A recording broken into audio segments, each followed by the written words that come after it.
Okay, we're talking about giving examples of reducibility, reducing problem A to problem B.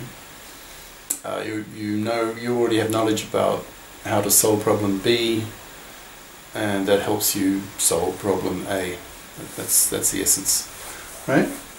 So you can there are reducibility type examples in context of mathematics.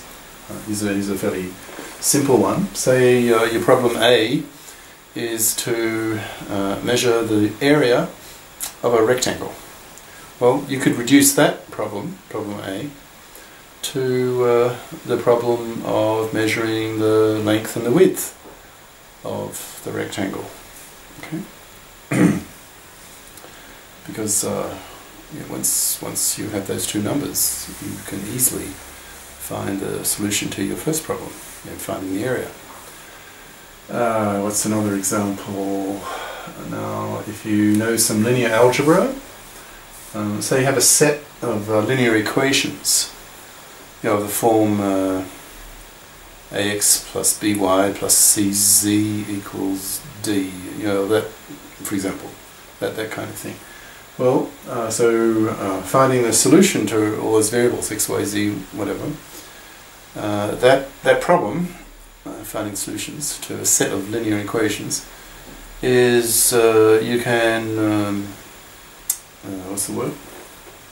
You can reduce that problem to the problem of finding an appropriate inverse matrix for that set of linear equations. Now, if you haven't done any linear algebra, then you probably haven't a clue what I'm talking about, what I've just said about the inverse matrix and such like. If that's the case, don't worry about it, just forget this example.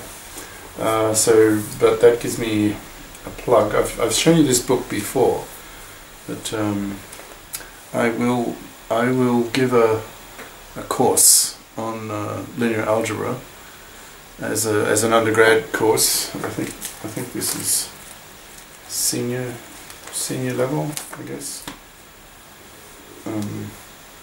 Because linear algebra is absolutely basic. It just pops up all over the place. So if you don't have a really good grounding in linear algebra, that'll be a handicap for you.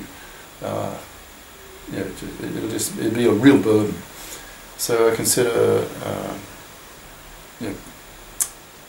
doing a course on linear algebra as essential. So it's one of the other undergrad level prerequisite courses that I will do.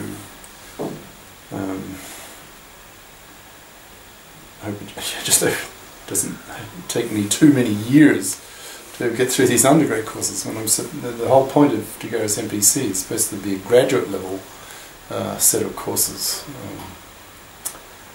So I don't want to be bogged down too much at undergrad level.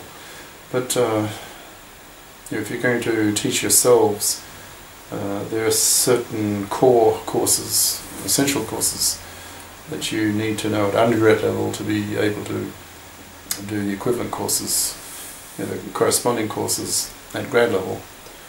Right. Okay. Now a couple of comments,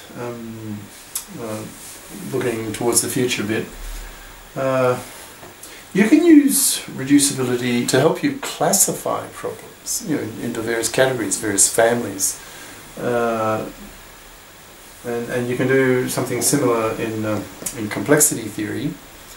Part 3 of this textbook is on complexity theory, and you'll be classifying problems into various degrees, various families of hardness, meaning how much effort,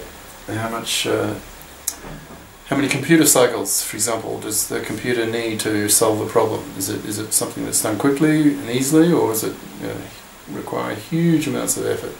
In other words, it's hard. So classifying problems into sort of relatively easy and hard, that classification, that uses reducibility. So it's a very useful concept. That's why there's a whole chapter devoted to it. Okay, so now if you now say you have your problem A and you reduce it to problem B, then it's sort of common sense. Then solving A cannot be harder in the sense of requiring a hugely more computational effort than for solving B. Right? So imagine you have your problem A and you reduce it to solving B, and so your solution to A will depend on the solution to B. So if solving problem B requires, let's say, fairly minimal effort, so its hardness level, if you like, is pretty minimal, pretty low, well, then it just stands to reason, pretty much common sense, that the level of hardness of problem A must be comparable, because you effectively you're solving problem A by getting your solution to B, and if solving B is pretty easy, well, then it makes sense that solving problem A should also be fairly easy. So makes sense.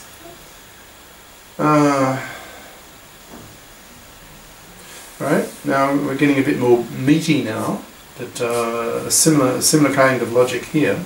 So, so say you have your two problems, and you reduce your first problem to the second one. So you reduce problem A to problem B, and you have prior knowledge about B.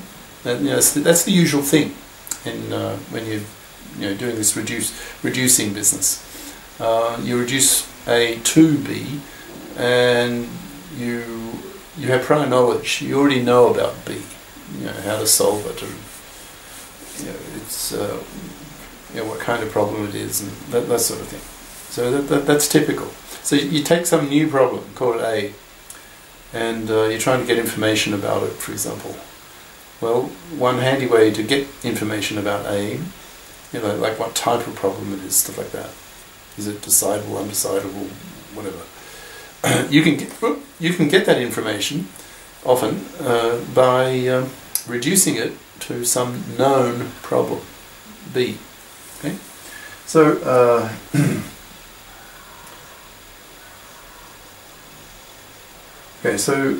so your new problem A, and let's say you manage to reduce it to problem B that's known. And let's say what you know about problem B is that it's decidable. Okay? Well, then A is decidable. Why is that? Well, similar logic is here. If B is decidable, then you you can use that knowledge. That gives you knowledge about A, because if the solution to B helps you solve A, then if B is decidable, that will allow you to conclude that A is decidable. I'm throwing that at you a bit, but this is sort of just an introduction. Okay, now I can go, sort of related to what we've just been saying here about A and B being decidable. Say